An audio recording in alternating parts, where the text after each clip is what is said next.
Si querés salir campeón, tenés que llevar un argentino, dijo alguna vez Valdano. Y si no lo dijo no importa, porque siempre queda bien atribuirle frases incomprobables al filósofo del fútbol contemporáneo. En caso de que alguna vez lo haya dicho, algo de cierto tiene si trasladamos esa máxima a Sudamérica y más precisamente a la Copa Libertadores. Porque Argentina es el país que aportó más equipos campeones, levantando la copa más deseada del continente. Pero los jugadores argentinos no solo han sido profetas en su tierra, sino que a lo largo de la historia han contagiado de su espíritu ganador a diferentes clubes de América, logrando llegar hasta lo más alto y mirar a todos desde arriba. Por eso repasamos los jugadores argentinos que conquistaron América y fueron campeones de la Libertadores con equipos de otros países. En 1960 se disputó la primera Copa Libertadores, con seres vivos todavía con el recuerdo fresco del primer mundial ganado por Uruguay hacía solo 30 años. Fiel a su estilo de ser primeros en todo, también un equipo uruguayo fue el campeón de la primera edición de la Copa. El que levantó la Libertadores fue Peñarol, pero por supuesto algún argentino tenía que haber metido en el medio. Y no solo uno, sino que fueron dos los campeones con el Carbonero, o más bien, uno y medio, porque uno se nacionalizó uruguayo.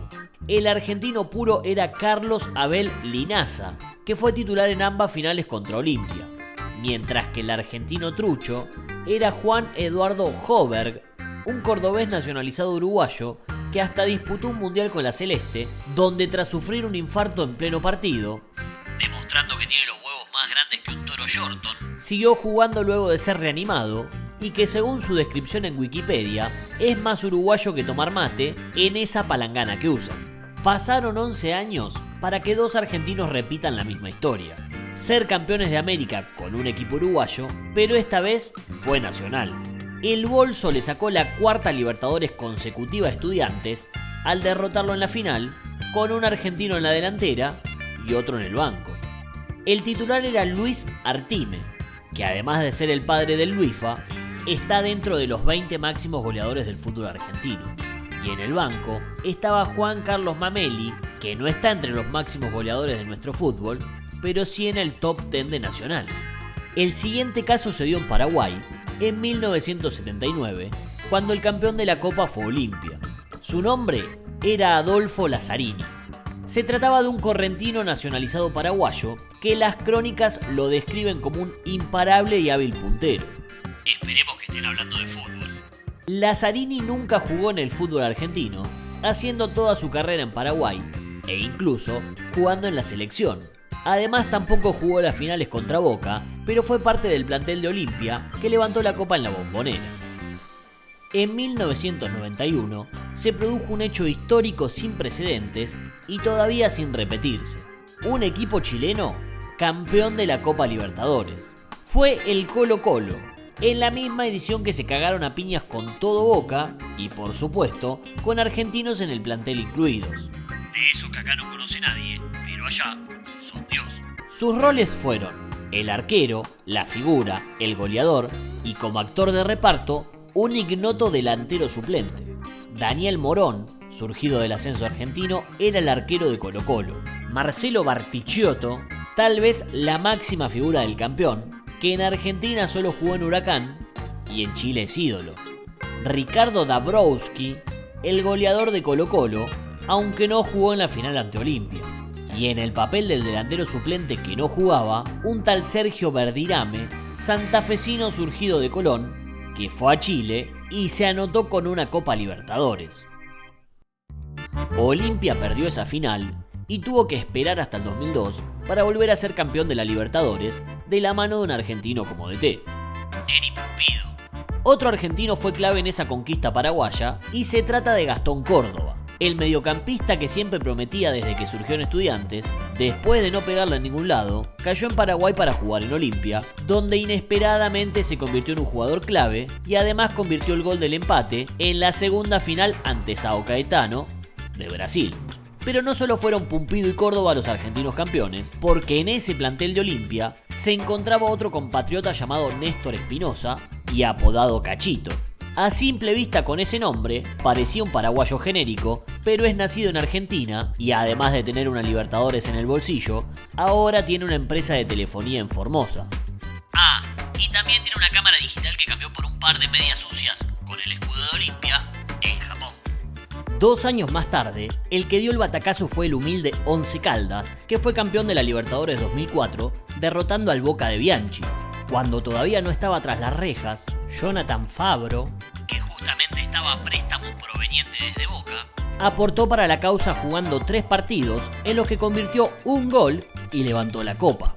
También pudo levantar la del mundo cuando tenía en sus pies la posibilidad de convertir el penal decisivo de la final intercontinental ante Porto, pero su remate dio en el poste y se quiso cortar las pelotas.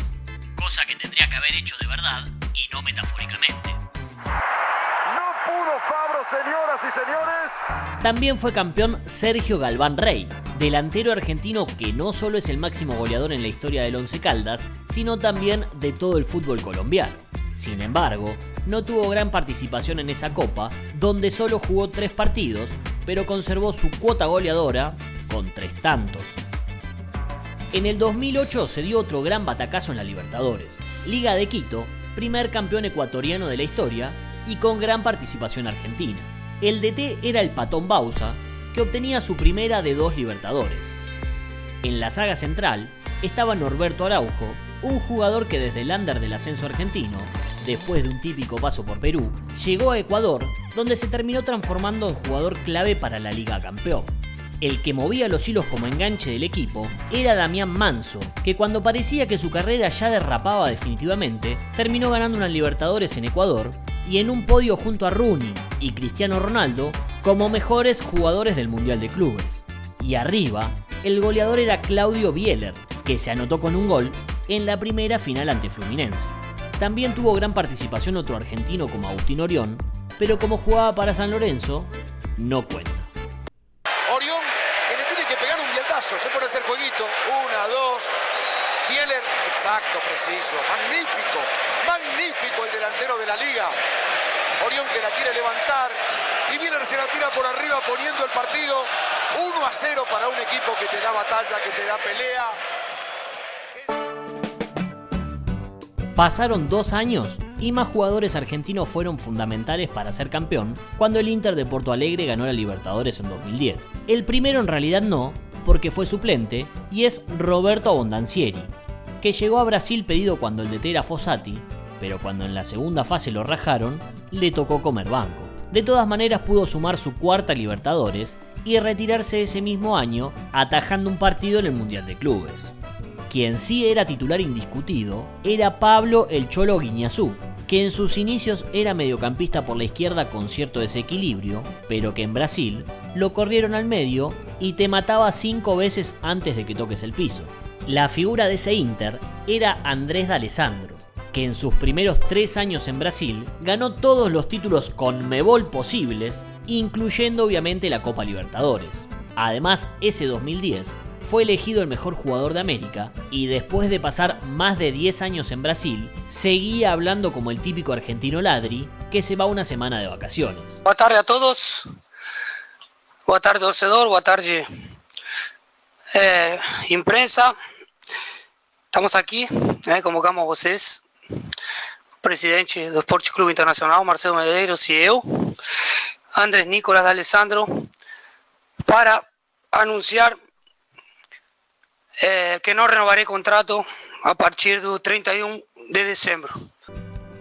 A Internacional le sacamos Inter y pasamos directamente a Nacional, pero ahora de Medellín, con otra vez un argentino como protagonista. Se trata de Franco Armani, arquero que todavía no conocía a nadie y que después de enfrentar en un amistoso a los colombianos atajando para Deportivo Merlo, se lo llevaron para Medellín. Ahí recién lo conocieron por esta triple atajada contra Rosario Central en cuartos de final. Armani la sacó de adentro, no es gol, dice Richie. Salvadas milagrosas de Armani. Y se terminaría consagrando campeón en la final contra Independiente del Valle, aunque la verdad tampoco lo conocía nadie todavía. Pero Armani tuvo buena compañía en Colombia, porque para afrontar las semifinales, Nacional incorporó a su compatriota Ezequiel Rescaldani. El ex Vélez y Quilmes, al llegar a Medellín, recibió el aval de Popeye y le trajo suerte porque con solo 10 minutos jugados en la segunda final, Rescaldani también fue campeón de la Libertadores. Un año más tarde, volvemos a Porto Alegre, pero ya no al Inter, sino al Gremio, que fue campeón de la Libertadores 2017, con 3 argentinos más levantando la copa. O 2. Un pilar de la defensa de Gremio era Walter Kahneman, el ex San Lorenzo que jugó junto a Jeromel en la saga, te ajusticiaba al pisar el área, mientras que en el área de enfrente estaba Lucas Barrios, argentino nacionalizado paraguayo que todavía hacía goles y fue campeón en la cancha de Lanús. Pero además de Kahneman y Barrios, hay un argentino más que se anota como campeón, aunque ya se había ido y solo disputó la zona de grupos, la Gata Fernández. El delantero que ya había ganado la Libertadores con Estudiantes, solo jugó un partido con Gremio y, como de costumbre, pegó su clásica vuelta al pincha. De aquí a pouco uma prova muito importante para nós, que faz aniversário. E Roberto Carlos. Que lo cumpla feliz, que lo cumpla feliz, que lo cumpla el pato, que lo cumpla feliz. Ahí está, perfecto, la mejor manera de decirlo.